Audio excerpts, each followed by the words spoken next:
And now, weighing in out of the blue corner, Josh the Punk Thompson. 100%. And on the other mic, he weighs in from the red corner, Big John McCarthy. Well, hello and welcome to the Weighing In podcast, where we do our live shows on Tuesday because you know what? We like being live because if we screw up, you're going to see it. My man, Josh Thompson, he does it all the time. No, I'm just never screw up. Never made a mistake in his life. I mean, the word screwed up is a matter of opinion, right? It really depends on what your idea of a screw up is. And to me, I've never screwed up. So I mean, except for being friends with you. I mean, that's really I don't know if that's a screw up or if it's kind of like you're paying. Speaking of screwing up, it's kind of like paying your dues. Speaking of screwing up, let's get John a bit more that way. Oh man, he likes this. He likes me to have horns. There you go. We got to take away a swivel chair. You know them old guys are like their old swivel rocking chairs, right?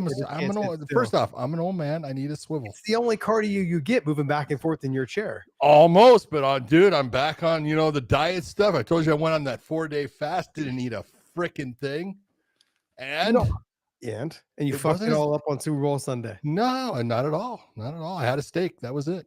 Boom. Are you doing the carnivore diet still? Yeah. No, that's still because I stopped it. Which was stupid. I never should have. And back at it because it worked for me. Yeah, I was on it for probably about, I don't know, a little over a month and a half. I really liked it. Yeah. You know what it does? It takes the guessing game out of what you're going to eat, makes life so much simpler. That's honest to God. That's the whole thing, is it makes it to where I don't have to think about it. I know what I can eat and I know what I can't. That's it. Yeah. Done. It's the easiest thing. Like, what should I have today? You know what? I'm going to have some chicken, some eggs. I'm good. Which one came first, the chicken or the egg? Chicken or the egg? I can tell you, I've seen it. John, we had a little bit of fallout. Mainly, I had some fallout. Mainly some fallout after the weekend comments. Really? Yeah, I guess because you read the comments. No, because I was called a hater. I was called a hater. I was called this. A hater over what? I didn't give DDP credit that he deserved, which is a bunch of bullshit. I gave him credit. I just felt like the talking point on this, as an analyst or as somebody that has fought his whole life in almost every top promotion in the world, I just wanted to let all the mouth breathers know that it wasn't just me that thought that Sean Strickland lost that fight. It wasn't just that he lost. It was everyone knows he literally didn't make any adjustments throughout the fight. Now, guess what? Literally within a day, because we did our show at 3 a.m. on Saturday night, right after the fights, because that's what we do for our fans. That's what we do for our podcast. And we drop it early by 6, 7 a.m. And but I wanted everyone to know his own coach said that he needs to start thinking about life choices basically now after that type of performance, not making the adjustments, and also not the willingness not to push. That's one. Dean Thomas, who works for the UFC as a cage-side commentary and analyst to break down the fight, he said the same exact thing. Okay, Demetrius Johnson, same exact thing. Are you trying to bring receipts here? I'm just bringing all the receipts. All of them. I mean, look, I'm going to go even with some of my other friends over at Morning Combat. They said the same exact thing. The same exact thing that I said. Yeah. I want to know, to all the mouth breathers, literally, like, what did you guys see that made you think, or what did you think that I said that made you guys think, look, DDP deserves all the respect. I was going to say, I thought we talked DDP up really well about how well he fought and how he was offensive and brought the fight. Yes. And made it to where Strickland, the counters weren't there. He's trying to avoid the strikes, and sometimes he did, but he took away all of his offense, and it was a fantastic performance. John, wouldn't you say that the storyline, though, about that fight is that Sean Strickland didn't do what he said he was going to do leading up to the fight? I think the storyline is this.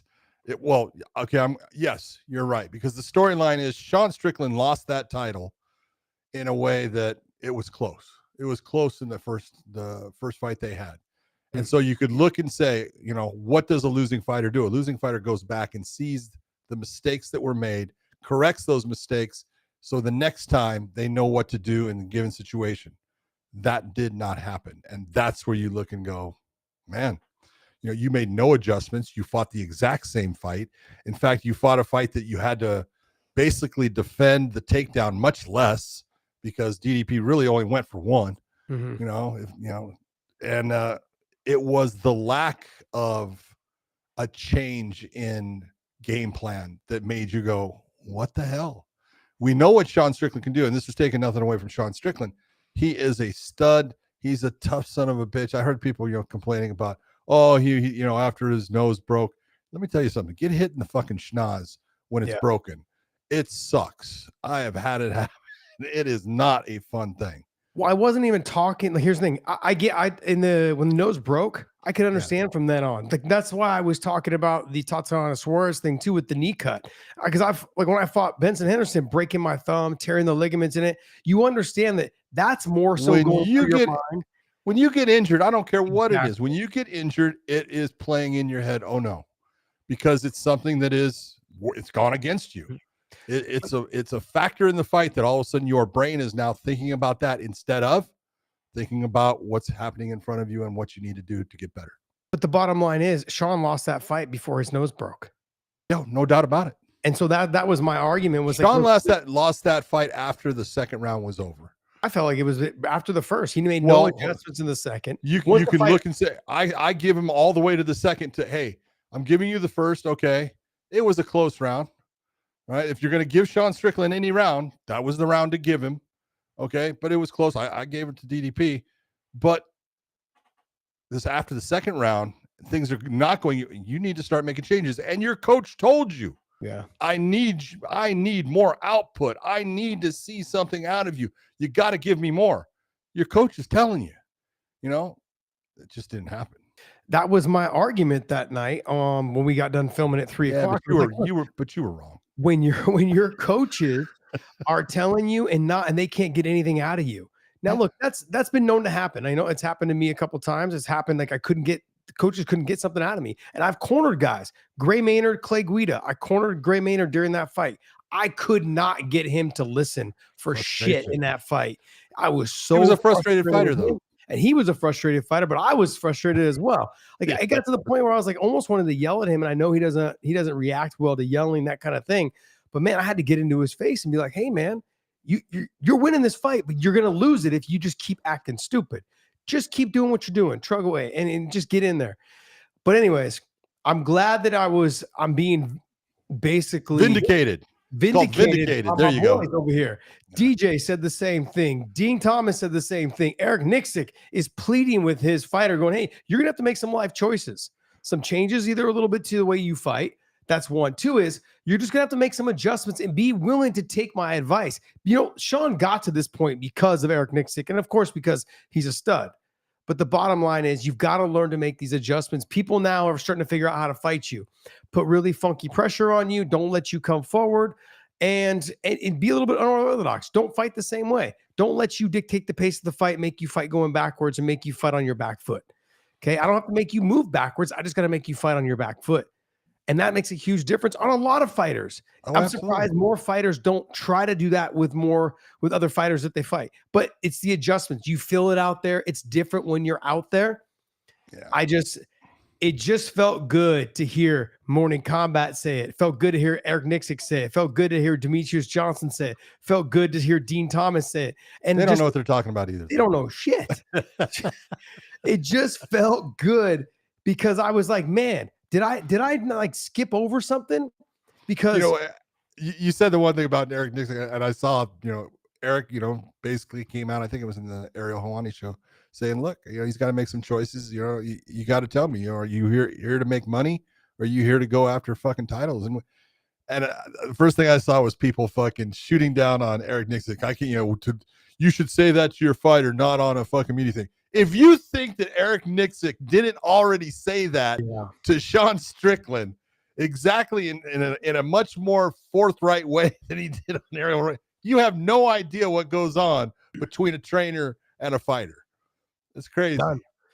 None. And look, and it's funny because when I was talking about people were talking about the broken nose, I said, look, the fight was already lost before the broken nose. That was one. Two is if you don't think, like we just combed over it real briefly a second ago, is that when something is like with Tatiana Suarez, her knee being cut open.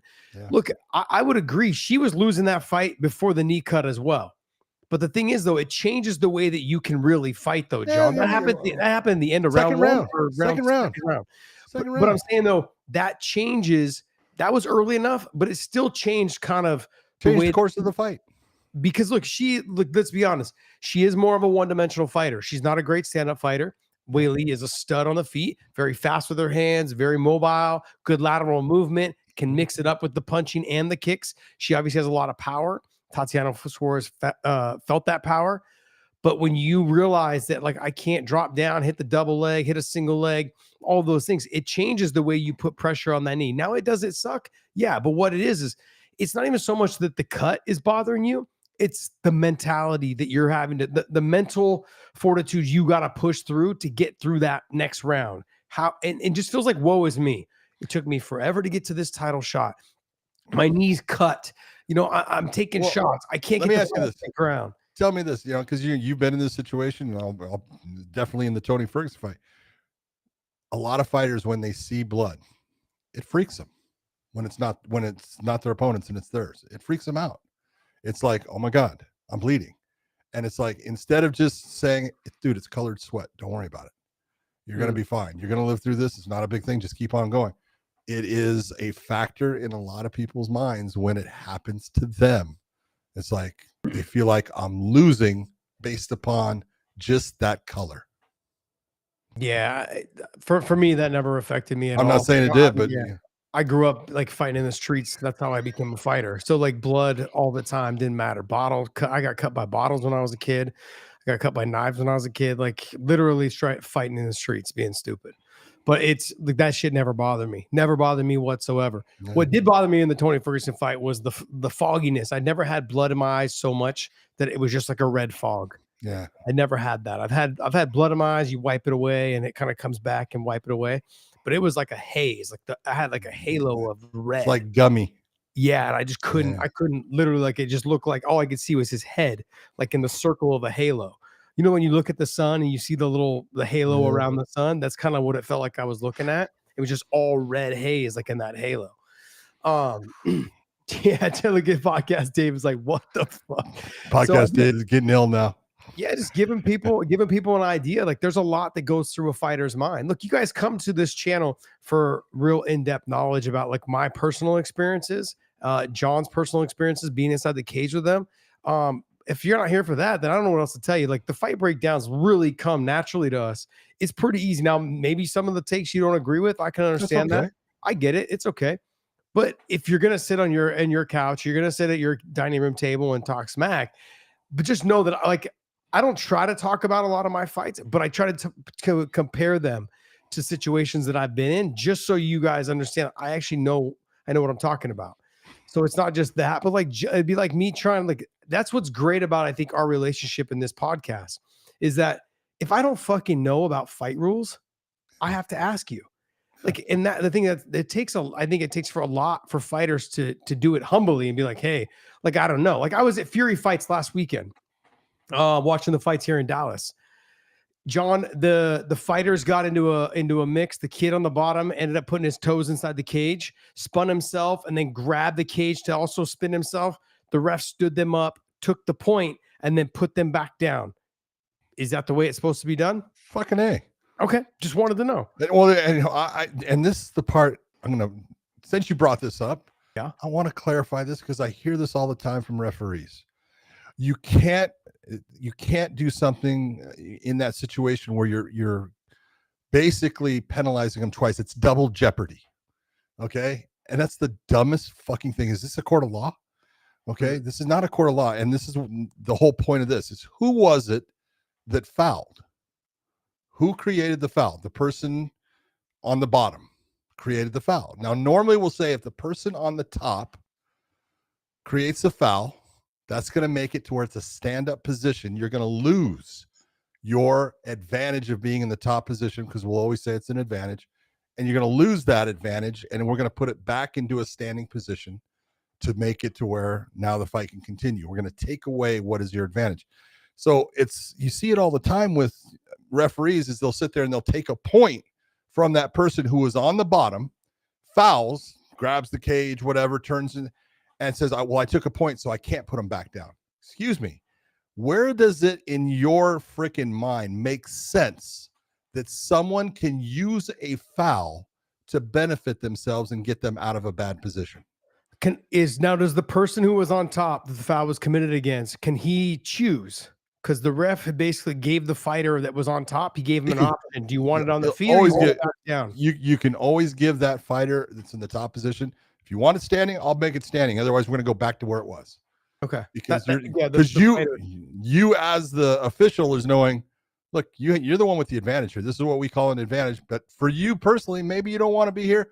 I'm going to give you that right to say I'd rather have it on the feet. Okay. Yeah, we can always ask them if they want to, or it should go right back down into the same position because the person that fouled should not benefit in any fashion from creating a foul. Yeah. Yeah, that's all. I was just wondering because the ref Fury gave the fighter the option. That's great. The one that was on top. He's like, okay, do you want it on the feet? And he's like, no, I want it back down. So he went back to the ground. Nice job. But I was just wondering, yeah, because I was like, man, is he supposed to put him back down after he takes the point? Because I do recall us having this conversation about this whole double jeopardy thing. Like you've already taken a point. Now you're going to penalize him again. But yeah, the guy on top didn't do shit. I'm not penalizing him. I penalized him by taking the point because he grabbed the thing. Where was he? He was down there. That's back where you're going. Got it. Got it. Look, I guess to clarify it all, I feel like you said vindicated by hearing all the other professionals. Okay. And we would call them all professionals. I would. One being media with the Morning Combat guys, BC and Luke. Great guys. But they've been around a little bit. They have been around a little bit. Just for a tad bit. And they cover everything. They cover boxing. They cover MMA. BC's very, very good with boxing. He really is a student of it. A little bit of a nerd when it comes to the boxing. He is in depth with the boxing. But Luke has been, with MMA forever. And Luke is he's a sharp son of a bitch. He breaks things down beautifully. And he even knows boxing too. So he can talk about that. But he's definitely top notch when it comes to MMA. Yeah. And then obviously you guys all know Demetrius Johnson has been Demetrius Johnson. So like who is that? Dean Thomas, same thing. Who's that?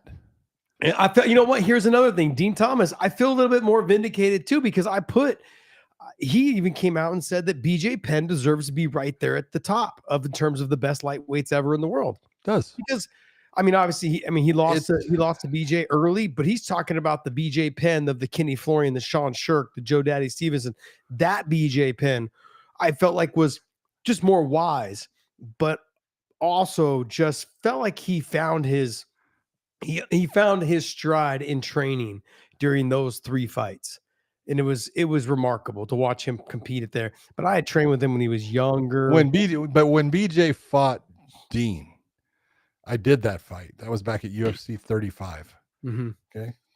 Fucking kill. I don't know how I remember that bullshit, but it was the fact that Dean was actually considered at the time. Jens Pulver was the UFC champion because Jens fought Cal Uno. Dean wasn't in the UFC. Then Dean comes to the UFC, and I believe it was his first fight in the UFC, and he was actually ranked the #1 lightweight in the world. He was considered the best because he had beaten Jens. Mm-hmm. And he takes on BJ, and he was lost with BJ. It was just one of those experiences where it was like, how the fuck did he get his leg here? You could just see it on his face, like he was he was not 1 step behind, he was 2 steps behind in this whole thing. And it was like, how did he get there? Where did that leg come from? You could just see it on his face, and he ends up, getting caught and finished in the fight. But a knee is what fucking put him out. It was because it was one of those fights you could see the fighter, a guy that's really good, going, man, I don't know where to attack this guy at. This is a real problem for me. And he ends up, losing that fight. But Dean Thomas was a hell of a fighter. Yeah, when BJ first came into AKA, I was like, oh yeah, he's a grappler, he's a jiu-jitsu guy. He can't be that great. Then I grappled him, and I'm like, fuck, he's really that good. Okay, maybe there's levels to this. Like obviously I need to do something. The next day I went and quit my job and started just training with the fighters all the time during the day. Mm-hmm. But then what I didn't expect for him to be good at was he had heavy hands. He had really heavy hands, and it seemed like everything he did was extremely hard. Like if he needs you, it felt really hard. When he hit you with his uppercut or his left hook, it felt heavy. And I was like, man, he was one of the hardest hitting guys I'd ever been with, sparred with. And I was like, this is not normal for a jiu-jitsu guy, a guy that's not supposed to have wrestling, his dexterity, hard to take down, couldn't control him, his flexibility. All those things just pose problems. Yeah. So look, when Dean Thomas said, he puts BJ Penn pretty much up there at the top, but I think above Habib because Habib's longevity in the sport. Islam, he puts him above Islam because I think just he did it 2 times. BJ early made his run towards the title, and then he lost to Jens. Left, went away, had success, then came back, made and then won the title or whatever it was. And he actually won the welterweight title before he won the lightweight title. Yes, exactly. So he just did things that no one else was willing to do or try at that time. I mean, I keep going back to the Lyoto Machida fight when he fought him, and Lyoto was 220 pounds, and BJ was maybe 185, 190. 190, yeah. Just He was chubby fat. as fuck. He was chubby. Just chubby. I don't want to say BJ was fat. That was a fat BJ. We used to make fun of him as the Cabbage Patch Kid. We used to call him the Cabbage Patch. That's because Kid. his head would get bigger, his face would get bigger and bigger. Round. He was round great, like a Cabbage man. Patch Kid. Yeah. So but he still had the baby face. Yeah. Yeah. Anyways. All right. Well, hey guys. Hopefully you guys enjoyed that rant. I mean, that rant was specifically for you guys and the wrap up from the over the weekend. Talking and look, and I want to make sure before we move off that. DDP is a stud. And look, and I even have him probably, I mean, look, a lot of guys said, even Dean Thomas said this. He's that guy that everyone just looks and goes, yeah, he's going to lose his next fight. Yeah, no, he's not. And then he's going to win. And then hold on, before you go any farther, then I'm gonna shoot this one on you. You know who is and I love the fact that he basically called his next fight and called who the number 1 contender fight should be, because he really did. And he said, Chimaev should be my next fight. That's the one. How do you see that? Inside 5 minutes, I'm gonna go Chimaev. Outside of 5 minutes, I'm gonna go DDP. Is that not crazy? Because you look and you go, this is the story of, it's like a lion and a cheetah. The cheetah can outrun that lion and can fucking run circles around, and the lion can't do anything in the first, sprints. But then the cheetah gets tired, and it's like, look out for the fucking lion. It's like, we're gonna see. It could be that Chimaev could catch him. Could put him in bad. He did it to Whitaker, who, whatever anyone wants to say, Robert Whitaker is a stud. Oh, absolutely. And the fact that it was his teeth, folding back and stuff. Which has happened to him before. So it wasn't like Chimaev just did it for the first time. That's happened to him before. Yep. But, I mean, you look and you go, hey, he's gone through some good fighters, and he's gone through them fast. Mm-hmm. He's gone through fighters that, going into 3 rounds where you looked and you said, in that 3rd round, each of his opponents beat him because he was getting tired.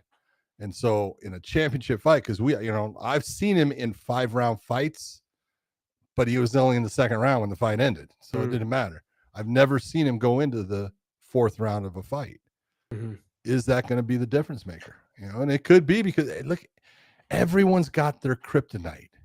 Sometimes your kryptonite isn't, that you have a limitation physically. You're just freaking unbelievable as far as your techniques and your strength and your quickness and all that.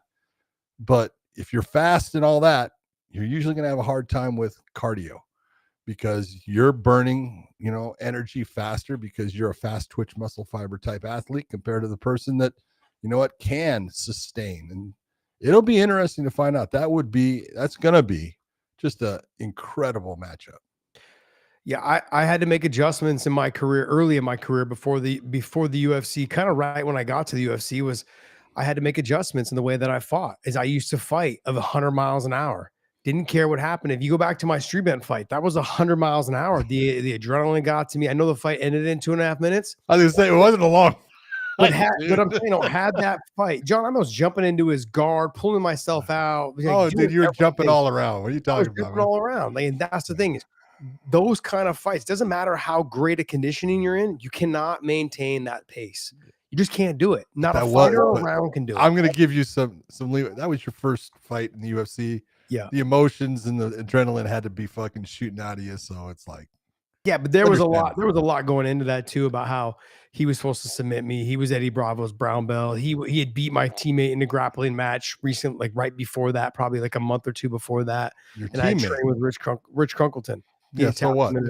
Yeah, I understand it, but I'm saying Rich was like kind of a dog kind of thing. Like Rich was like Rich was a dog. Rich was crazy fucking crazy tough. as hell.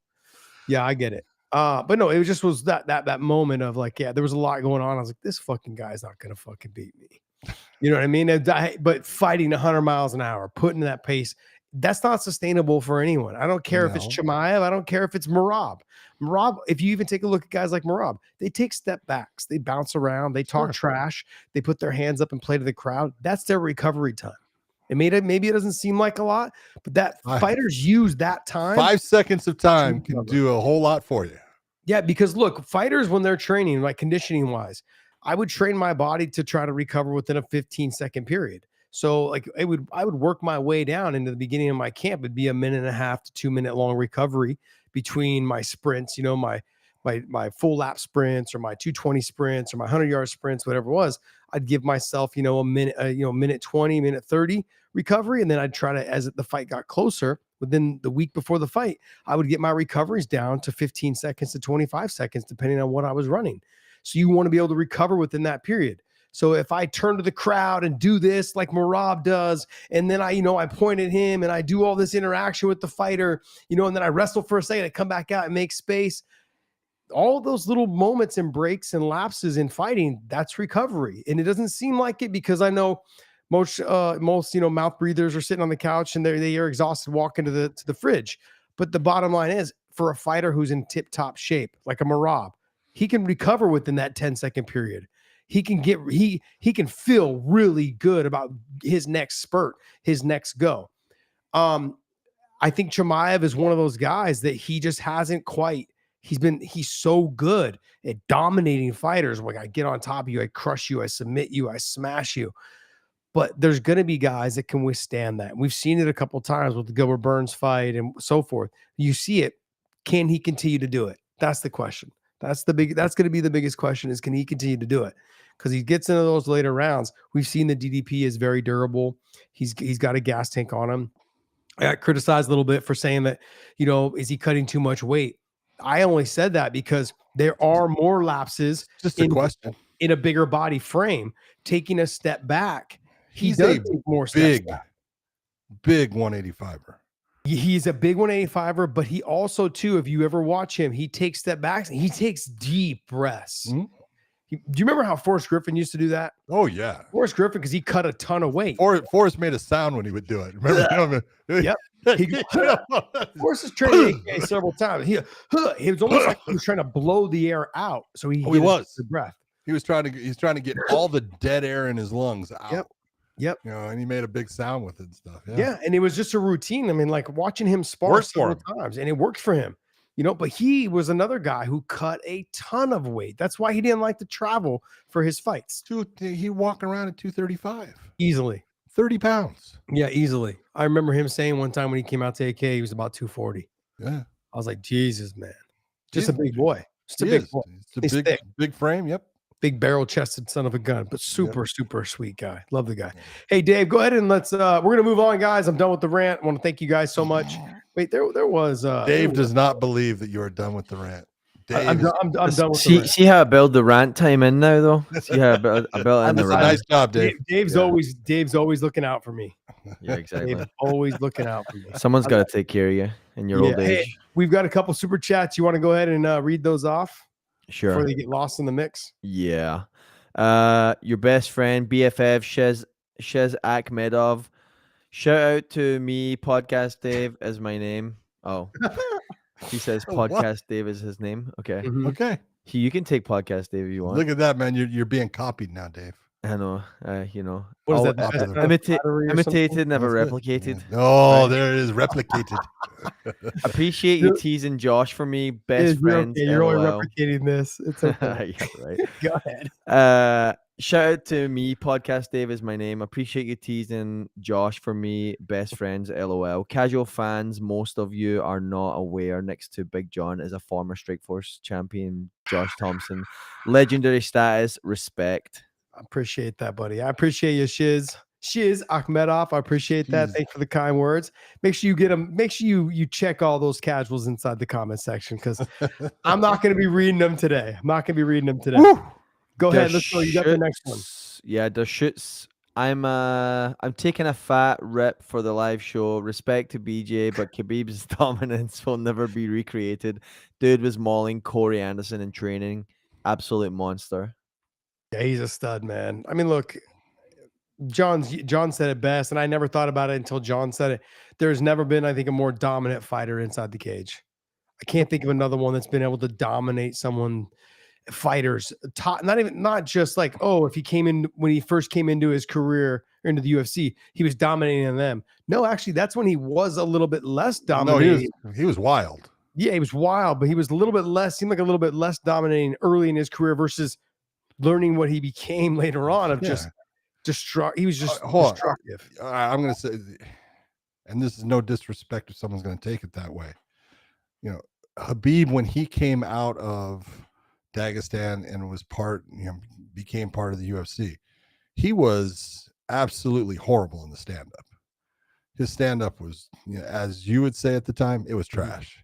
Yeah. Okay. I mean, he did some stuff that you go, what the fuck are you doing? But he was first off, he was in shape. He could go 1,000 miles per hour, and once he got a hold of people, he was dominant. But if you're going to take a look at the Khabib that started in the UFC and the Khabib that left the UFC, he was so much better. Obviously, time goes on and, that many fights, but I mean, so much better. His stand-up became actually very effective, and he actually used it as a tool as far as he wasn't worried about being in the stand-up with other people. And you got to give Javier Mendez a ton of credit. And I'm sure there's other guys that were working with him there, AKA, but you got to give him a ton of credit for how they advanced his skill set, from the time that he was in the UFC to the point where he left. Yeah, look, Javier was the main guy who worked with them all the time when it came to the mitt work and the game planning and all that stuff. But what I want you guys to also remember is that when they would travel around, when he wasn't at AKA, those guys learned how to hold for each other. Islam would hold for him. The Mamadov would hold for him. Godsey would hold for him. Other guys that were coming up, they all learned how to hold pads. Now, it definitely was not Javier Mendez style. It wasn't Derek Ewan style of kick pads and, and tie pads and this and that. But it was work and repetition for them. I really honestly believe that's all they look. If you follow guys like the Mendez brothers, Guillermo and Hoffa, they'll tell you want to be good at jiu-jitsu, you want to be good at something, be really good. Even guys like Dan Gable will tell you he spent hours and hours shadow wrestling by himself. Yeah. It wasn't like he was drilling with someone else. He was just visualizing it in his mind, going through the motion, shooting single legs, shooting double legs, doubles, down blocking, sprawling, he was going through the motion. In his basement. He would be in his basement doing it. And so, look, when I sat back and started watching, as I started getting towards the end of my career, I started watching more of Khabib, watching more of Islam, watching more of Umar, watching more of the Dagestani guys train. It wasn't always 100 miles an hour. Like, more so myself and guys like Fitch and Koscheck, and we started dialing it back towards the end. But our whole early portions of our careers were 100 miles an hour. And if I could go back and why? That's just the way it was. That's the way we were taught to do it in AK. That's because not only that, that's the American wrestling, because of Dan Gable. And I'm going to say it's because of Dan Gable. That was the mentality. You know what? We go 100 miles an hour. We go and we break people. Yeah. That was the wrestling mentality. And so, you, Fitch, Koscheck, what did you come from? Yeah. But do you know what beats that 100 miles an hour? Yeah. Technique. Technique Beats that 100 miles an hour. Well, that's why when you go back and you look at wrestling and you say American wrestling and then Russians, the Russians don't work near as hard. And it's a different style, but theirs is technique driven. I mean, the technique that they come up with and the things that they do, holy shit. And you combine the two, now you're talking world champion. Yeah, I'm not willing to say that they don't work near as hard. I'm saying that they work a little bit smarter. Yeah. Yeah. It's that smart. It's like the drilling, the constant drilling, the 50% pace versus the 100 miles an hour drilling. There's something to be said there. Yeah. Slowing it down. You don't get injured as much, and you still get, as long as it's just technique, you're getting the technique down. Building that muscle memory. You've got to be able to shoot that technique, that double leg, that single leg, that ankle pick. You've got to be able to shoot that at a slow pace when you're tired and still be able to get it and finish it.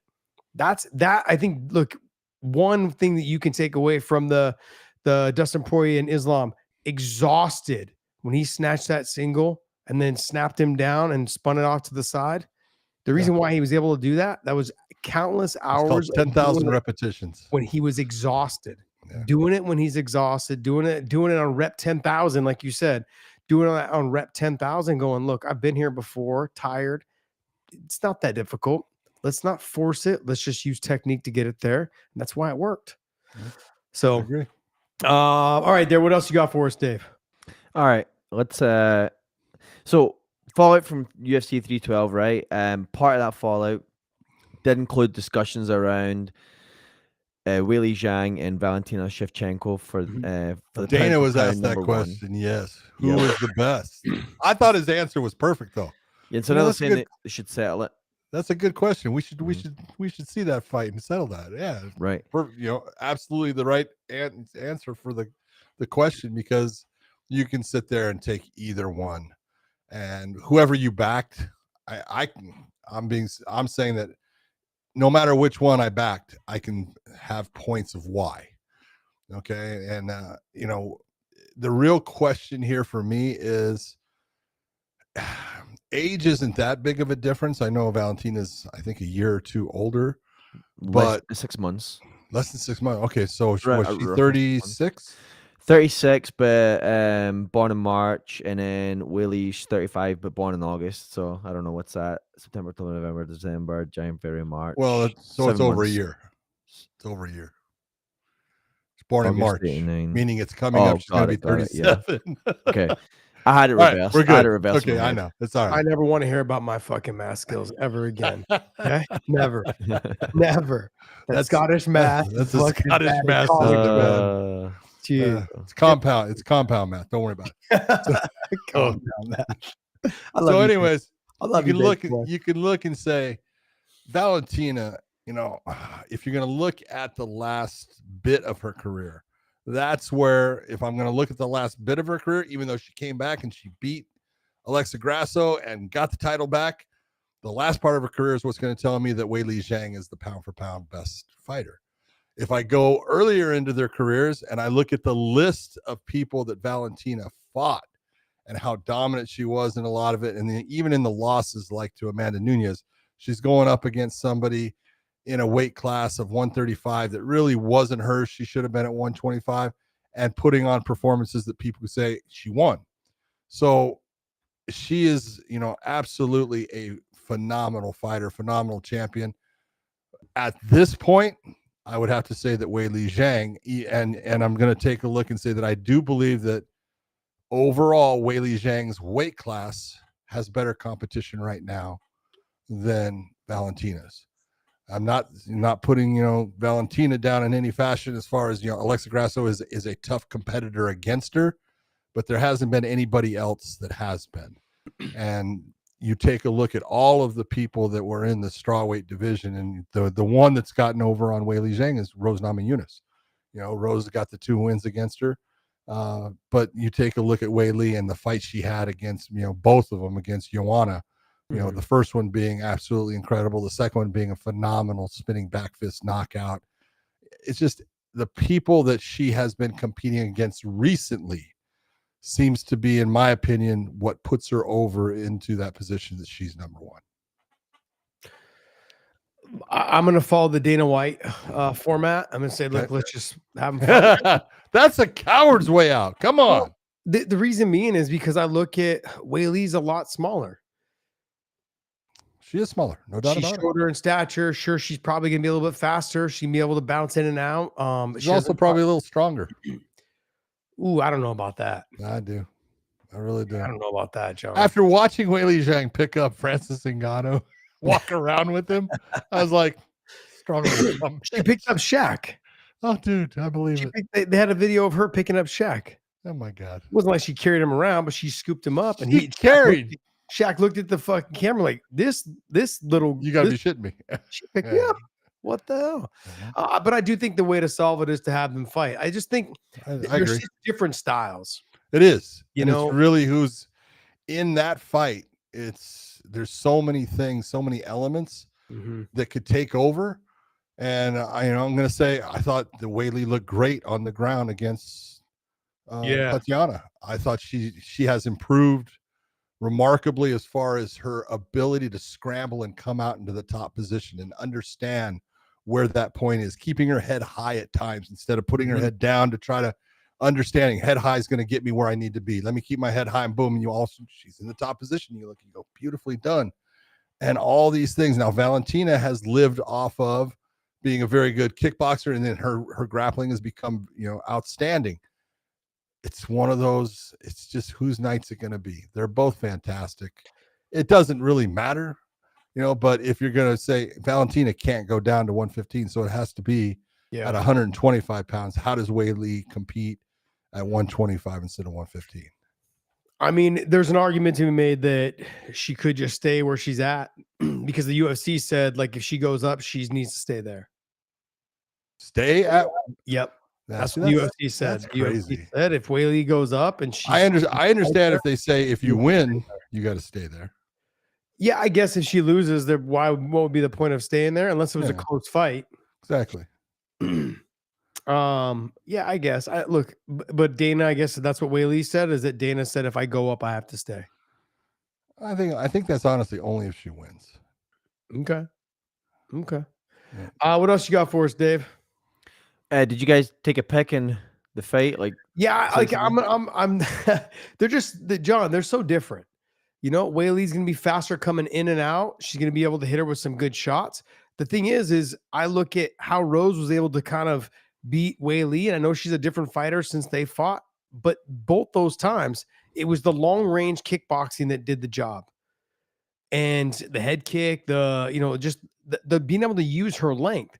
Weili's gonna have a hard time with Valentina on getting in because Valentina's the longer fighter, I actually think that Valentina is a better kickboxer than Rose. And if that being said, just different styles I get, but she's a better pure kickboxer, and she's gonna know how to use all the weapons too. Rose is more jab, right hand, boxing with a couple head kicks. Rose gives problems off of movement. Rose's movement is better than Valentina's. The way that she moves her body in and out, her footwork is fantastic.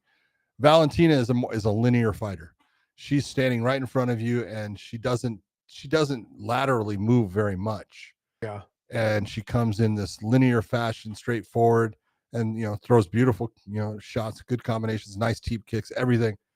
So difference in the way they approach the stand-up game. But I agree with you that if there was one thing I would be concerned with is how much damage does Weili take trying to come in to be offensive against Valentina? Because Valentina, she's called a bullet because she's a sharpshooter. She is very technically good at landing shots and being a counter fighter. So if Weili's coming in, she's going to try to counter off of those shots and, move her head just a little bit to the side, not try to back out and deliver something that's going to make Weili pay. Like I said, it just depends on whose night it is, in my opinion. No, I agree. But hey, before we move on, here's a word from our sponsors.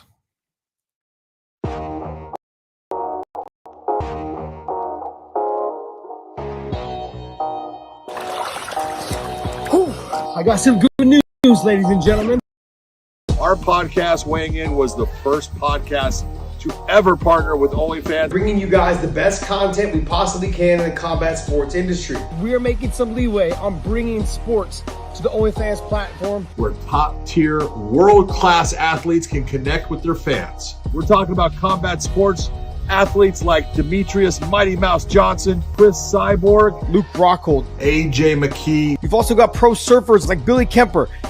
Some chilling news. I want you to head on over to the Weighing In OnlyFans channel. More connection with our fans on our OnlyFans channel. Only available on OnlyFans.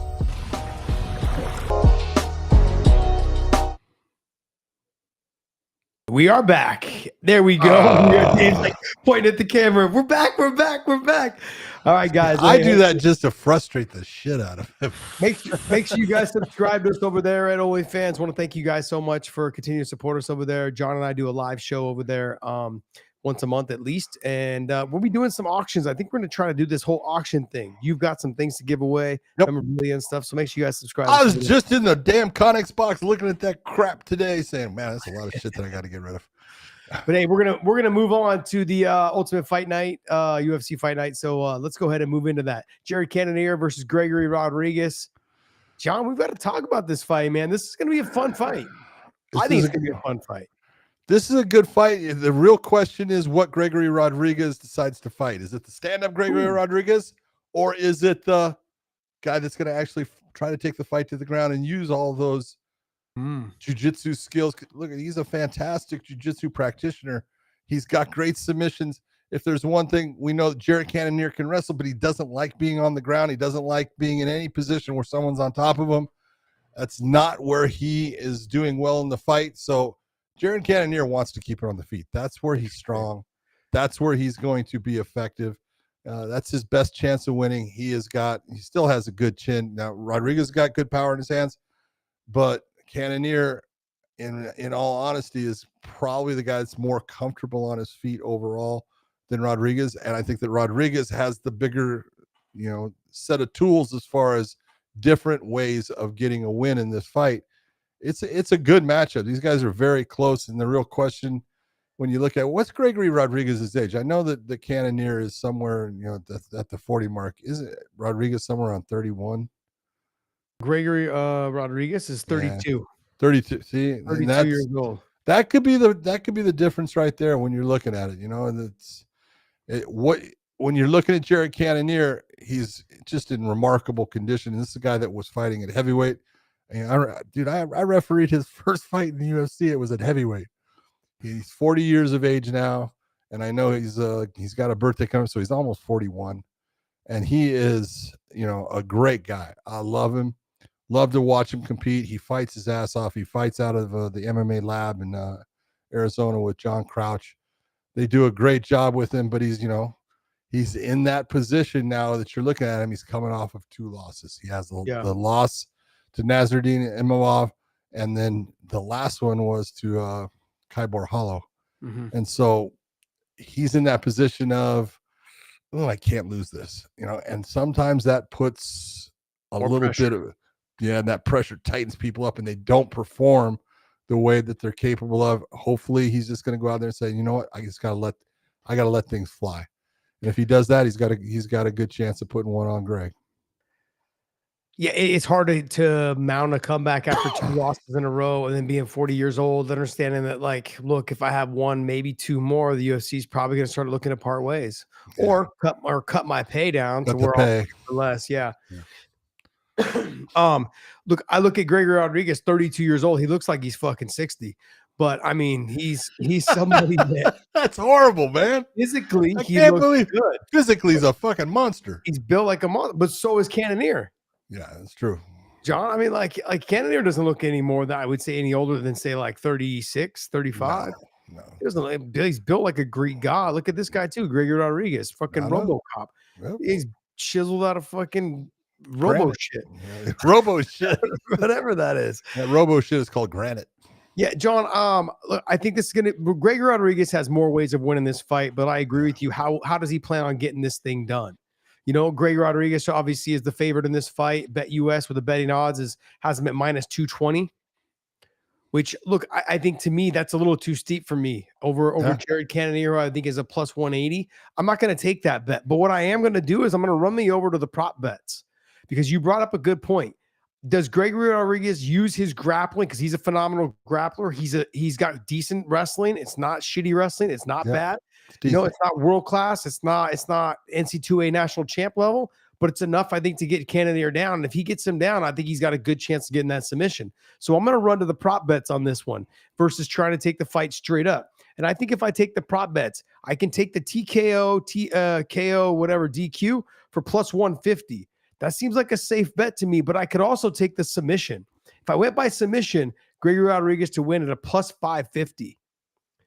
If you throw $10 down, 15, $20 down on the +550 to win by submission, I think that's one of those bets that I think that the betting odds over at Bet US kind of overlooked, because Gregory Rodrigues on top is going to be a menace. He's going to be someone on top. It's going to he can finish you with a knock, with strikes. And if you start to make adjustments to try to move and give your back or give a side choke position, he could get to that position and finish the fight pretty quickly there. So I look at the plus 150 to take maybe on the KO, TKO, or DQ, whatever, on the prop bet for Gregory Rodrigues. And I could take it also too in the submission at plus 550 if I want to take on the prop bet there. If you also want to take Gregory Rodrigues on technical decision or basically decision, it's plus 350. Do you think this fight goes the distance, John? No, I don't. I don't think at 40 years old it goes the difference I think the distance. The distance. I think he'll start to. I think the Cannonier will start to slow down like he did in the Imavov fight in round 4. It's going to start being a problem. At 40 years old, John, it's difficult, and it's not as if like he's not carrying a lot of muscle. He's built like a Greek god, but it does at 40 years old becomes difficult to move that amount of muscle around and that amount of weight around in rounds 4 and 5. Well, yeah, I go back to his fight with Kai Borhalo. You look at that fight, and when Borhalo was on top of him, he had a hard time. And he wasn't able to get out of positions. He took some damage.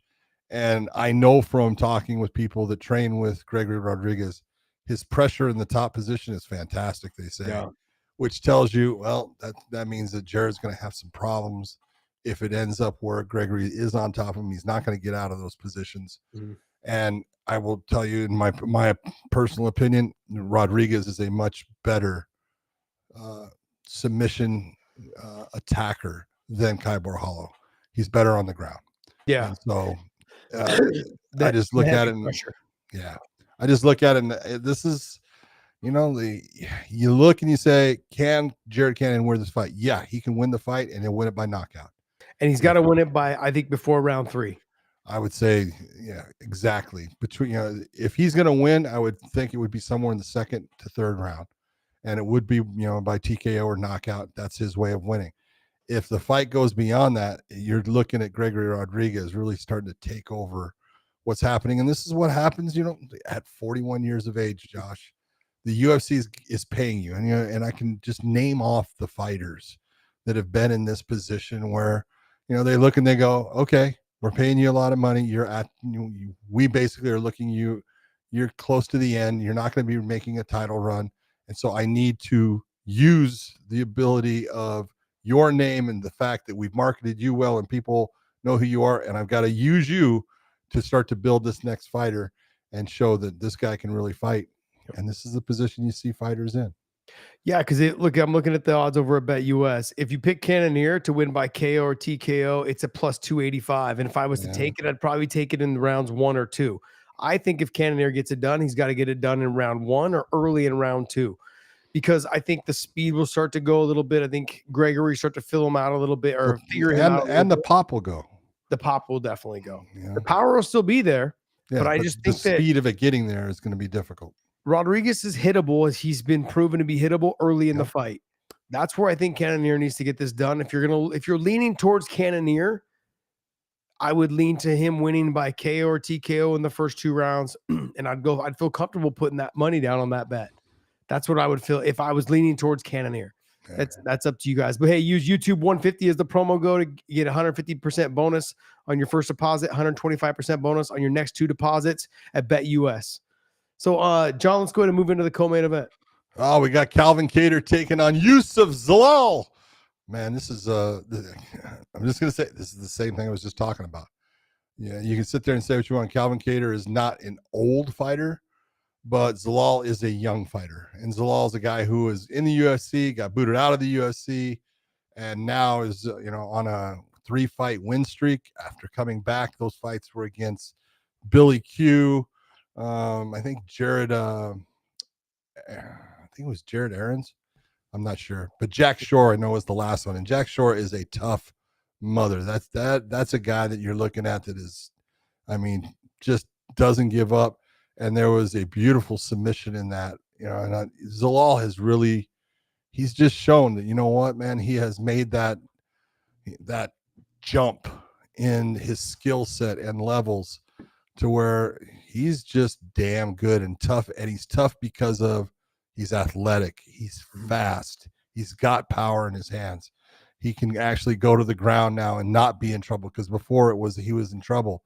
And when you're looking at Calvin Kattar, again, here we go into the, same as Cannonier. He's on a 3-fight losing streak. Good. He lost to Aljamain Sterling last. Before that, it was Arnold Allen. Now, when I'm saying these names, before that, the first one was Josh Emmett. But when I'm saying those names, those are great names, but every one of them has been a loss. Yeah. And that's got to be playing on his mind. He's in that position now where, he's at somewhere around 35, 36, 37 years of age. And they're looking at him and going, well, it's time to see, do you still have it? Are you going to be that guy? We're saying no. And I'm just saying that's the way the UFC has to look at it. As the matchmakers, they got to be saying, well, I think this is the time for me to use that name. And I think this is the guy that's going to do it. Yeah. The other thing that the UFC is also looking at, he's not as active of a fighter. So he lost to Arnold Allen in 2022, October of 2022. Then he fought Aljamain Sterling in April of 2024, and he hasn't fought. It's almost been a year. So we're getting towards the end of February, March, April. I mean, that will have been a year. As you get older and you start to fight less, the promotion starts to realize that. Yeah. So now what are you doing? You're really just kind of seem like you're trying to hold your ranking. You want to keep your contract going. Whereas, and you want to stay active, but you also want to try to figure things out because you notice that you're trending down. You're not trending up. Yeah. So what are you doing? You're spending more time in the gym trying to refine your craft, get better, trying to mentally prepare yourself for just in case if I lose again. Yeah. But his losses are against studs. Oh, look at flat out. Calvin Kattar can fight. Yes. And he is as tough as fucking nails. That fight he had with Max Holloway was, absolutely crazy how much that man took and kept coming back. And he just showed everything. And then, in his next fight, I was like, oh, you're coming back, even in my opinion, at this point, too soon. And it was against Giga Chikadze, another stand-up guy. And, man, he put on a great performance against Giga. Yep. And so, he's got the skill set. And he's tough as nails. He's a great stand-up fighter. I just look at damage done now. He didn't take damage in the Aljamain Sterling fight. That was Aljamain's first fight in the 145-pound division, but he was there to prove, hey, I belong. And he just dominated by taking him down, controlling him throughout the fight, and just racking up rounds. He won at 30-27, and it was easy for him. And that's you taking a look at this kid that he's fighting is fast. He is explosive, and he will go to the ground. And I think that he will try to take the fight to the ground somewhere in there just to make it to where Kattar knows you can't just think that I'm going to be in the stand-up. So yeah. No, I agree. I think it's going to be a mixed up fight. Kattar's also fallen into this boxing centric, less kicks, not a whole lot of elbows, knees, and clinching area. It's more of just boxing. And when you start just to shy away from all the tools that you have, that's when you start become one dimensional, and then the fighters start easier to deal with. Yeah, easier to deal with. If I only got to worry about one weapon, which is just your hands, then I'm not as worried. I can wrestle you, I can stall you out, I can clinch you, keep you pressed against the fence. If I do get you down to the ground, I control that top position, whatever it is. So there's less of a threat there. John, realistically, I just want to talk about the main event and co-main event, but is there any other fights on here that you really wanted to chat about? Well, I think, you got Edmund Shabazian as the, fight that's before that one. And he's fighting a guy named Dylan Budka. I've seen Dylan Budka fight.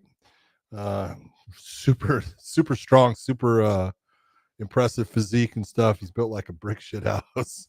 Yeah. But you're taking a look, he is coming into the UFC and has been 0-2. He as far as getting into the UFC, he won the Dana White contender fight. They bring him in. He lost to Cesar Almeida, then he lost to Andre Petroski, who is Petroski is a tough number anyways. But he's in that position now fighting Edmund. Edmund was looking great in his last fight. Then, took big shot, goes down. That's the end of the fight. Mm-hmm. So they're both in that position of, I got to win this one. And I actually think this is going to end up being a really good fight. I think these guys are going to go after it. I think Edmund has the more polished set of skills and can absolutely dominate in the stand-up. I think his opponent, when you're looking at him, is a guy who's a brawler. He likes to go and he's a little bit crazy when he's fighting, but he makes it fun. I think his nickname was the Mindless Hulk. So I think that's part of the game. He just lets it go and let's see what happens. So we've seen that has caught Edmund before, so we'll find out if it does again. You brought up Petrosky, and he's fighting on the card as well against. Yeah, he is, and look who he's fighting. And that to me that's one of those fights that I think maybe people may just comb over thinking it's not going to be a good fight. I think it's going to be a very interesting fight. Yep. The submissions of Rodolfo Vieira, but also too the grappling of Petrosky's not bad either. Petrosky can shut down all of his takedown attempts because Petrosky's definitely the better wrestler. Yes, he's definitely not the better grappler guy. No, but we've seen that Rodolfo gets tired when as the fight goes on. As the fight goes on, he gets very, very tired. But if I look, I was taking a look at the odds, and this is another one of those prop bets that I'd be looking at. I would look to take probably Rodolfo Vieira for submission at early. plus 150 early in the fight. So I can take those odds as well and take him early in the fight for Rodolfo Vieira to win by round 1 is a plus 250. To win by round 2 is plus 450. Round 3 plus 800. I'm obviously going to take him early in round 1 in that action there. Let me see. If I was to take him by submission, though, in round 1, it's a plus 400. So, like, if I'm looking at Rodolfo Vieira in this fight, is to win by submission in round 1. Yeah. And I could probably even take him maybe in round 2. Round 2 goes all the way up to plus 600 because I think if he does get it early, he can get it maybe early, but I would lean more towards round 1. Well, just to be honest. I definitely round 1. Once Petrosky is a little slippery, sweaty. It's going to be much more difficult. I'm not saying that obviously Vieira can't do it. He's got unbelievable skills, but he's got to get the fight to the ground. That's not going to be easy for him to do. He's going to have to do that by match. Can Petrosky get Rodolfo Vieira out of there in rounds 2 and 3 by finish, by TKO or? Absolutely, especially based upon just cardio. Yeah. If there's one thing we've seen Andre get tired, then we've seen him come back and have really good performances in 3-round fights. And it's a matter of Vieira drops off of that cliff so dramatically that, until he figures out how to solve that problem, you're always going to have to look and say, man, getting him into the 3rd round, you have a very, decisive advantage in getting that 3rd round, finish. So I definitely know that Andre Petrosky, if it gets to the 3rd round, he has a chance of finishing him. So if you're looking at Petrosky thinking, hey, if I can get this fight into the 2nd and 3rd round, TKO finish in round 2 is plus 1,500. TKO KO is plus 2,000 in round 3. So if you're looking at prop bets on this fight, it might be one of those fights that you take on a prop bet versus trying to take it straight up. So if I'm looking at YouTube 150 is the promo code, bet US. John, there's another fight on here that I was looking at too, which was Angela Hill. Yeah, Angela Hill taking on Kellen Souza. Yeah, first off, I love Angie Hill. She's fun. She has become such a complete fighter because she started off as nothing more than a basic Muay Thai fighter coming in to the UFC, and she has developed a skill set where she can wrestle now. She's got grappling skills. She can take the fight anywhere. You can never count her out. She's got, just a ton of experience against some of the best fighters in her weight class and stuff. So Kellen Souza, she's good. She's got a lot of talent, but she doesn't have the experience against top level fighters like Angela Hill does. And that's, when you're going up against someone like Angela Hill, where she's got now all of these tricks and all of these things that she does well, that becomes tough. And you can look and, go to the record of Souza and say, she's got a good record, but when I take a look at who she's fought, there's not a whole lot there. I know her last fight was against Jarugi. I probably said that wrong, but it's Yarugi. And I like Yasmin Yarugi. She's a good fighter, but she's pretty one-dimensional. She's a stand-up fighter, where now Angela used to be that, but Angela can now be on the ground and hold her own and actually do well on the ground. So I look at this as Angela's the older fighter. I normally am going to go with the younger fighter, which Souza is, but I got to stick with my girl Angela Hill. Lazy Bet is saying that he's hearing rumors that Angela Hill is going to retire after this fight. Oh, man. I mean, that kind of scares me a little bit if I'm looking to place odds on it, because it's kind of 1 foot out the door already. If it is. But who knows? sometimes in moments like that, they fight their hardest. Oh yeah. My last one. Let me Dude, go out. Robbie Lawler, 38 seconds. Boom. He's just Like- blessed with power, man. Oh, He's dude. giving away. It's been there forever. I will say that you got both Bone Theme brothers are on Yes. this card, both Israel and Gabriel. So that's they're both They're always fun to outstanding. watch. Yeah, well, the fight Israel against God damn it, what's his name? Nazim Yeah, Nazim Sadikov. Sadikov. Dude, Sadikov he's unusual. If you remember watching him fight, he's out of Sarah Longo's, and he is just he is solid, and he's tight with his techniques. He's tough. He's a fun fighter to watch. That's going to be a great fight, I think. Okay. Yeah, I love watching Bonfim brothers fight. Both Yeah. exciting. They're both fun to watch. But the thing is, when they have a tendency to fight on the same cards, it becomes a problem. Like one of them has a good performance, and the other one, except for the very first time I saw them both fight on the same card, they both ended up winning. They But both after won, that, yeah. it's been kind of a rocky road a little bit. Yep, For I agree. any other fights on there, John, you wanted to chat about? You know what? I know I normally don't talk about heavyweights at all, but you got Walter Walker is going to be taking on Dontel Mays. And this is one of the Dontel Mays has actually been fighting very well lately. He's gotten better and better. Walter Walker is the brother of Johnny Walker, and he's had several fights in the UFC now. He's come away with, a nice win in his last fight. It was the Junior Tafa, and he did it by a heel hook, where he got the scream out where Junior said, "I didn't tap." Oh, yes, you did, because of the big scream. But he's got a 1-1 record, I believe, in the UFC. But he's unique in the fact that he's actually better on the ground. He's different than Johnny. He's better on the ground than he is in the stand-up. Dontel, his stand-up's been looking really good, and he's actually gotten better at his defensive wrestling. So I want to see if Walter can actually get him to the ground. If Walter can get him to the ground, Walter probably going to win the fight. If not, Dontel May is probably going to win that one. Nice. All right, guys. Hey, that's going to wrap up our UFC Fight Night talk, and hope you guys enjoyed that little segment we gave you guys on the betting odds too. Like I said, I lean towards, sometimes in some of these smaller shows, I lean towards more of the prop bets, because you can pull some money out of those. And look, I'm not saying you need to go big or go home, but there's some options there for you guys at BetUS. And YouTube 150 is the promo code. What do you got for us there, Dave? What else? I saw you pull something else up. Yeah, we have a fight announcement. Brandon Moreno versus Steve Erceg, March 29th, fight night in Mexico. Steve Erceg, I'm going to give you a little bit of advice, my man. Leave Australia at least a month before the fight, because this thing is in Mexico, and Mexico City is crazy high. You need to get used to the damn elevation.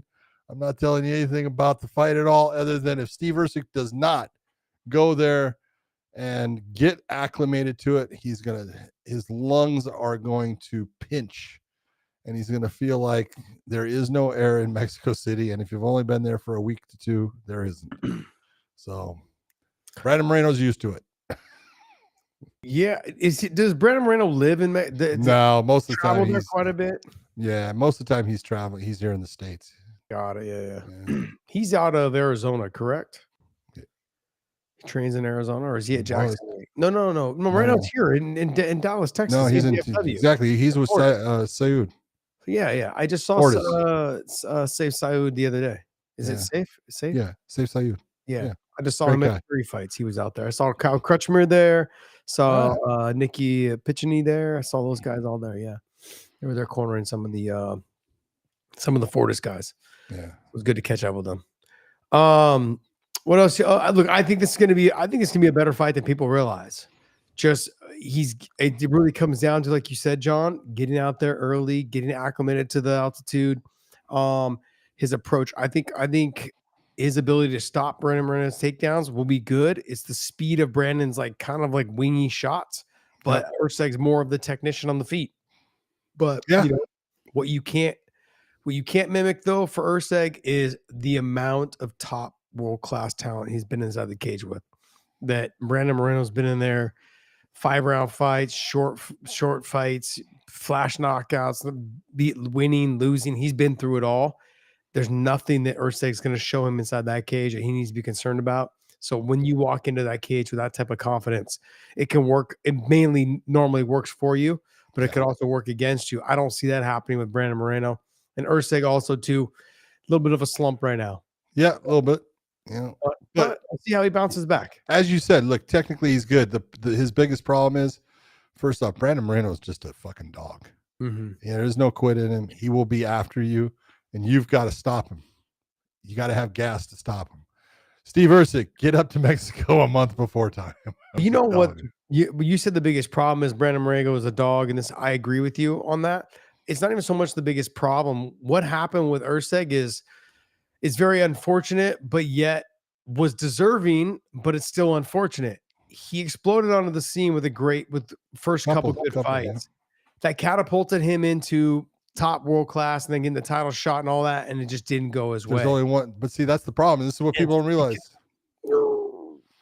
There's only one direction to go when you're in the top. Yeah. Yep. You know, and that I felt like, look, he was so good early in his career in the UFC, and just wasn't quite ready for it yet. Hopefully, he can get a resurgence, make another run, get back to the top. Because I actually enjoy watching him fight. Yeah, I actually enjoy watching him fight. All right, let's go ahead. What else you got for us, Dave? All right, let's look at this. Next one here, we have some exchanges. What you call this earlier? Called the Lover Boys? The Lover Triangle. This is great. I was like, wait, did he just say what I think he said? Lovers Triangle. It was rumored that Dustin was going to be fighting Paddy for his retirement fight. Dustin comes out, puts out a statement. It's 100% not Paddy Pimblett. Legends only. I'm not going to retire fighting Paddy Pimblett. Nate Diaz just randomly throws out there, fight Paddy, pussy, he better than you. And then Paddy hops in and says, Nate knows his shit. He's a real G. Dustin fight BSD when he's ranked 12, but not me. You know what would happen? Calling him out. Go ahead. I mean, look, if I'm Paddy, I can understand why. You know, you're trying to get the guy on his last fight out. I get it. You got to create the hype. Got to, you know, and why not around Dustin Poirier's name? But if I'm Dustin, I get exactly what he's saying. You're looking for fights that motivate you, not for young bucks to be trying to make a name off of you. And it's, as far as Nate Diaz is going to Nate Diaz. That's what Nate Diaz is going to Nate Diaz. Well, the one part that's funny is Nate periodically injects himself into everything. And, you know, all of a sudden it's like, yeah, pussy. You know, and it's like, well, what, you know, when's the last time Nate fought at 155? So it doesn't matter. It's not like Nate gives a shit. Yeah. Nate doesn't truly give a shit about any of it. But I do think that Nate looks at Dustin Poirier as, hey, if I can stir this up and I can get a fight against you, I would like to do that. Yeah. I don't even think Nate would want to make 170 right now. But if you're the UFC and you look, would you do a fight between Dustin Poirier and Nate at 170? Absolutely. Exactly. Absolutely. You know, and so for Nate to inject himself, I understand why. I think it's a smart move. And for Dustin looking and saying, you know, the fight against Paddy doesn't make sense for him, it doesn't. You know, and nothing. That's no disrespect to Paddy. Paddy's on his way up. He's doing great. Continue to do your thing, but you know, it makes sense that Dustin is saying that that's not the fight for me. Well, John, who would you give Dustin? I'll tell you what. The names that I've heard floated around right now is Max Holloway. Yep. Michael Chandler. Nope. I don't think Dustin would take that fight. Heard floating around. I don't think Dustin would take the fight with Mike. I don't think he would either. Based upon he already fucking cheap shotted the fuck out of me and did nasty stuff. I'm not fighting him again. I already beat him. Yeah. I mean, he's looking. I mean, it sounds like he's just looking for the top level guys that have a lot of name recognition, which is smart. Yeah, it's guys that motivate. Guys that you know them well enough. You've watched enough of their fights. You know what kind of fight it's going to be. You know, maybe a Charles Oliveira again. That would be a great fight. Yeah, you know, Charles Oliveira and him would be a great fight to see. I don't know if that's the one they're going to do. I really don't know if Dustin wants to do 155 or 170. I would think he'd want to do 155. How would you feel about Ilia Topuria and Dustin Poirier? think it'd be a great fight. Great fight. I would have to. I almost feel like Go ahead and say it. no knock to Ilia Topuria, but like him going to 55. I don't know. I don't know. I know I'm gonna get flack on this, and I understand it's warranted flack. Give him Dustin Poirier. It just Okay, why? he's only defended the title once in 145. That's it. Okay. That's why. That's the only reason why. That's it. There's no other reason why. I have no other ulterior motives, nothing. And Dustin being on his last fight, I don't know. Just to me, that is the fight. That is the fight. Look, first off, that's a great fight. Yeah. It's a fight that, actually it makes a lot of sense. You know that Dustin would be there fucking to throw fucking, shots with him. You know that Dustin can wrestle with him as far as, Dustin's wrestling is not bad. No. It's Topuria's wrestling is good. His boxing is obviously fucking stellar and fucking tight. I think it would be a fun fight. I think it would be interesting. I think if you're Ilia Topuria, it's absolutely the fight. If you're not going to get a title shot coming in, it's the kind of fight that can set you up in that division if you get the performance that you believe you can get against a guy with that name and that reputation. Yeah, I don't see if he gets a win over Dustin Poirier on his retirement fight. I think that catapults him right to the title shot. And not that he wouldn't get it right now, going from 45 to 55. I understand, but look, the UFC is also going like, yeah, you've only defended it one time, and sure you beat Volk, and sure you beat, Max. Yeah, but I think also too, like, look, we want to see you establish. Max didn't get a title shot. He went back down to 55 or 45 to fight you after he just beat the number one contender in Justin Gaethje. You just beat Justin Gaethje. Why don't we have you fight Dustin? You win that fight, you fight for the title. I mean, because they're still lingering there right now. It's Sarukian. I know they're not going to give him a title shot. They're going to make him pay for what he did, and I get why. I'm not knocking it. I'm simply saying. I mean, there's no one else really right there in that spot for Islam to fight. So there's no one there, John. There's no one there. Like Islam's gonna, like, I saw a report this morning. Islam was basically saying, that Bilal and Islam both have Ali as a manager. So they're going to sit down and chat with each other to figure out what they can do, because Islam, I think he's getting to the point where he wants to retire, but he doesn't want to retire without trying to get that second belt. So he's kind of put like a rock in a hard spot. Like, this is like guy I train with, we're friends. Sure, we have the same manager, but that doesn't stop fighters from fighting the same manager. But it does when they've trained together, they've worked with each other. It's for a title.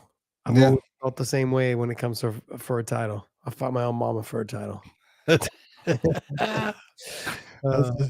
You're not the first I've heard say that something to that similar effect. But I wouldn't fight my grandmother, but I'd fight my mama. Fight my mama.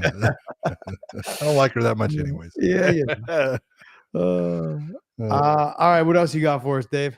All right, last one here. Let's look at the PFL lineup for the 170 tournament. I mean, it's funny. I have a thread of the old Bellator like production team, the old Bellator fighters. We've got a group. I've got a thread of like a lot of the Bellator fighters that we're friends with, and they're actually all like each other, so we're all on the same thread. Then I've got a thread of the old Bellator like kind of production team / like team, and all they said was, why didn't you just fucking call it a Bellator tournament? All you did was took every Bellator fighter there was in that division and put them there. Well, not everyone. There's a couple in here. One that's not one. Okay, no, because you have Kikururi, the kid from Japan. He was never in Bellator. Yeah, that's the one. Okay, what about Bashar? Wasn't Bashar with us right before they sold? I thought Kogan had signed him like one fight before. Did he? I think so. Did he ever have a Bellator fight? Dave, I need you to look that up for me. I thought he did. I don't think so. But maybe he didn't. Bashar? Bashar. Hold on, I gotta get the spelling here. Pull out a BASHAR. That fucking Scottish math is fucked up. Fucking Scottish spelling math. fucked up. I'm gonna send you a little formula phonics book. Giannis Bashar. Jeez. But Char. It's Bashar. Bashar. Yeah. I think he did fight. I got to put my old Jamal Hill there. There you go, Read his baby. name. All right, you said did he fight in Bellator? Is that what you said? Yeah. No, he didn't. Okay, so the only other guy was the Zendelli guy. I haven't seen him. I don't know who he is. And that's what I said. There's 3 Okay. that are on there. 3 out of the 8. So you got 5. The real question is who's from never mind. Who's gonna what? How are they gonna match him up? Well, who's gonna match him up and stuff? Like, I'm gonna be honest. You take a look at this lineup, that they got some really good fighters here. This could be a great tournament. And I love the fact that it's not this bullshit point thing. It is a straight tournament. You freaking win, you move on. You lose, you're out. That's the way it should be. It has nothing to do with, you may get the easier matchup, but it's not, you're points ahead of your opponents. It's all about winning. Berkimov is a fantastic fighter. Umlatov's a fantastic fighter. Jackson, Storley had trouble last year, but we've seen him where he's just been, awesome. Koreshkov has been a stud for years. So, I mean, this is a freaking. Koreshkov's another guy. He looks like he's fucking 60, but he's only like 32. He looks 60 till he whips your ass. Yeah. John, how old is Koreshkov? I don't even know if he's 32. He might be. Koreshkov is right at about 33 years of age, I think. Okay. Jesus, man. Yeah, he's been around forever. He was like fucking 14. He hasn't had hair. 34. 34. Okay. Fucking been bald since fucking. Dude, well, you got to figure that being bald is because he trains with Shlemenkov, and Shlemenkov just is, they just rub heads together, putting him fucking through torture, and so all the hair just runs off of the stuff. But where do you put Jason Jackson in this? Well, look, Jason Jackson is one of the best fighters in there. There's no doubt. It really is a question of. I agree. As you look at this whole thing as it goes down, it's funny because Logan Storley and Jason both train out of Killcliff. So there's that. You got Umlatov is out of American Top Team. There's just a couple of things in there where it really is going to depend upon the matchups. Who is seated against who, and where does that bracket close down on? Because styles make fights, and I'm going to tell you right now, there's Umlatov can give Jason some problems. Based upon he's going to be wrestling heavy, wrestling centric in it. That's what took Jason Jackson's Bellator title was the heavy wrestling. And so, not that Jason can't wrestle, he can, but sometimes when someone is getting so much into him and working on taking him down, he stops his offense as far as his good hands and everything that he can do. So Jason's as good a fighter as there is in that group. Obviously Logan Storley is probably, as I'm looking at it, him and Umlatov probably have the best wrestling out of the group. They can give problems to everyone, but everything is going to depend on the matchmaker and who he puts against who in this is going to be very interesting. What I don't want to see is Dave, bring that back up if you can real quick. What I don't want to see, and what will bother the hell out of me, is if they do it, is if you take this and you start taking and putting Umlatov against Jackson, and you put Storley against Koreshkov, and then all of a sudden you're putting Masayuki against Bashar, or that's what'll drive me fucking nuts if they do that. Let's fucking take a look, bracket these guys in, and however you want to do it, give me a 1 through 8 and put 1 against 8, 2 against 7, 3, that's the way to do it. I just want to see, you know what I want to see? I want to see a rock, paper, scissors challenge. Fucking, hey, or lotto ball. Yeah, or something. Give me something that's legit. Yeah, it's all by happenstance. Just whatever happens, I'm all for that.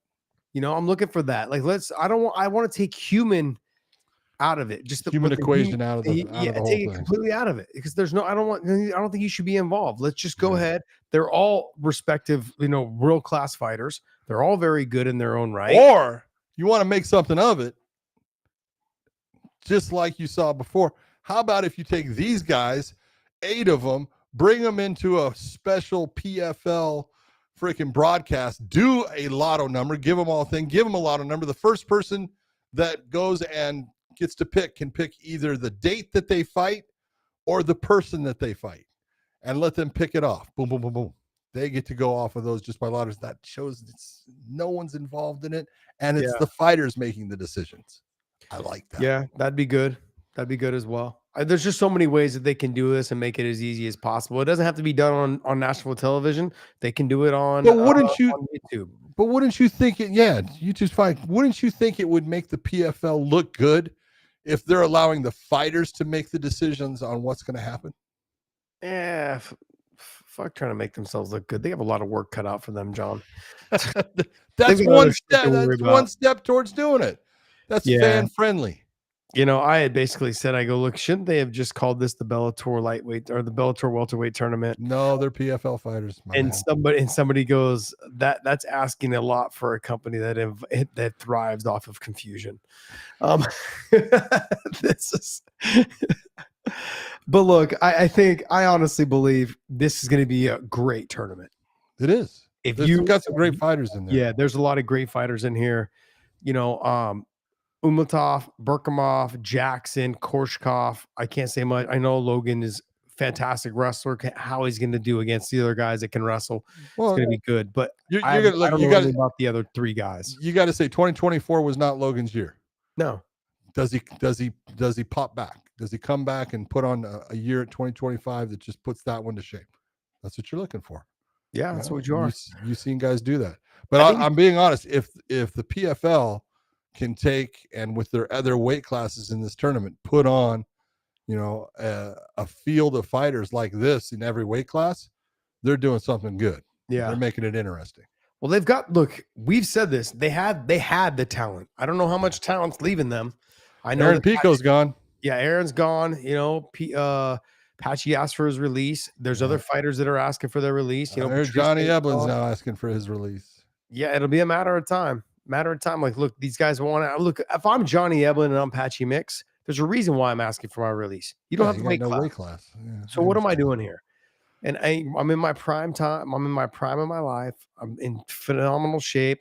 I've got a great team that surrounds me. And I want to be the best. And how can I prove that? Well, if you don't have a weight class, then I need to go somewhere else, which is fair. Which is I think fair for the promotion to go ahead and let them go. Just sucks you're not getting anything for them. You know, if I was the PFL, I'd be trying to do some sort of trade. Oh, if you're gonna let them go, instead of letting them go knock on the door. Yeah, I would love for the UFC to do more trades. They don't need to, but I would love to see a little bit more. Look, I have Patchy Mix. I've got Johnny Ebel. I've got Nemkov. Like, let's go ahead and make these. Let's go ahead and make these trades. These are things that I look. There's guys in here that I know I'm kind of interested in. Oh yeah. So let's go ahead. Give me a couple of the fighters. You know, I mean, yeah. I just think there's some good fights to be made. So this can be a great tournament. I'm looking forward to it. It says right here though, John, 8 weight classes, 8 fighters each, $20 million tournament. Well, hold on, right there. Just that statement you made. If you say 8 weight classes, what's that telling you? That there's 8 weight classes. Okay. 265 is what? Heavyweight? Heavyweight, yeah. 205? Light heavyweight? Light heavyweight. 185? Middleweight? Right? Yeah. 170? Yeah. 155? Yep. 145? Yep. 135? Yep. 125. Any females though? Yeah, that's the thing. They're going to get rid of the 20. There's no 25. No 25. Put females, 125 in there. Yeah, I don't think there's a 25. Maybe throw a female in there. So they're either going to have, they only have the one weight class in females, 125. There you go. So there's your 8. So that's a 135 and a 185 pound men's division. But isn't the tournament only worth 500,000? Yeah, to win it. How is it 20 million? I don't know. I'm not there. Is that accumulated over like what the fighters are making?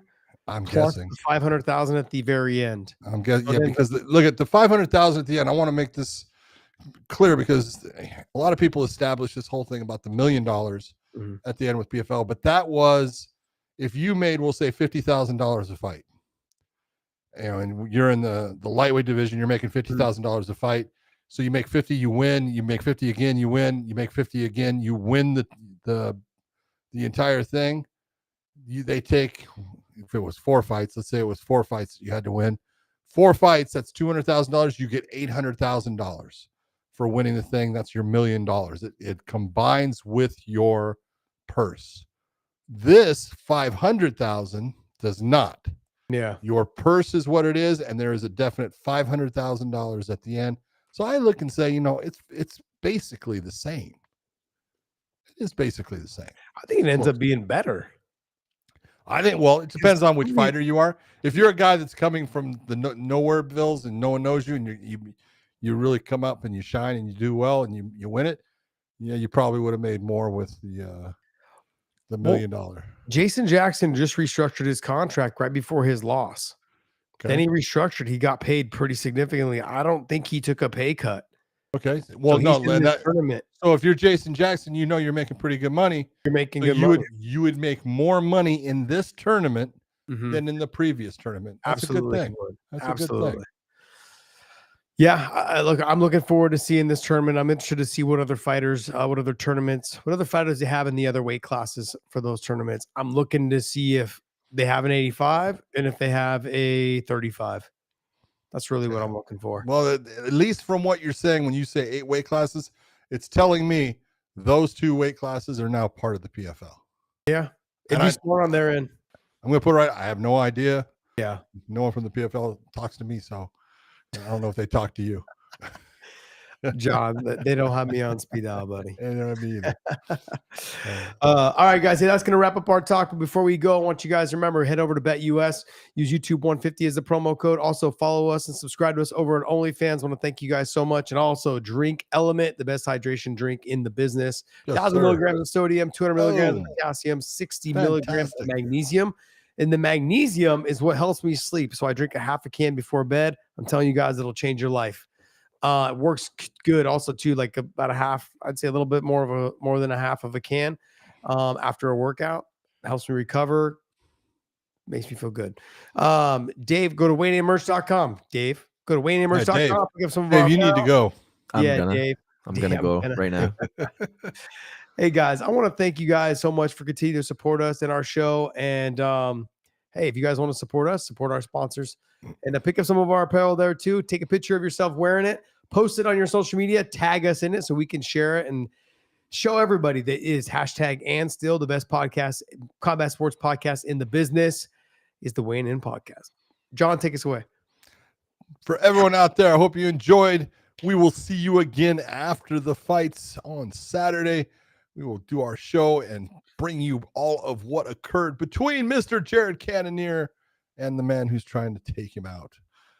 But I'm not sure he's going to. Gregory Rodrigues is who I'm talking about. For the rest of the Weighing In podcast staff, thank you for tuning in. We will see you.